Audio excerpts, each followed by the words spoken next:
শুভ দুপুর বন্ধুরা। কাল মায়ের বাৎসরিক পুজো আছে, আজ সংযম। সারাদিনে একবারই আমরা খাওয়া দাওয়া করে ভাত খাবো। আর প্রত্যেকেই খিদে পেয়ে গেছে, যার জন্য সবাই এখন একটু এই দেখছেন ছাতুর শরবত খাচ্ছি।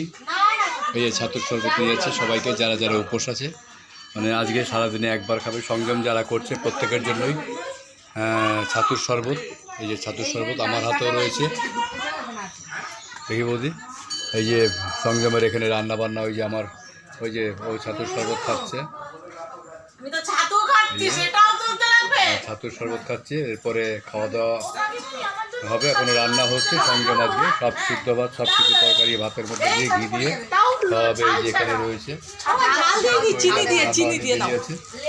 যার জন্য এখন সবাই অল্প একটু ছাতুর শরবত খেয়ে নিচ্ছি, একটু শরীরটাকে ঠান্ডা করার জন্য। যাই আজকে এই পর্যন্তই। সবাই ভালো থাকবেন, সুস্থ থাকবেন, সঙ্গে থাকবেন।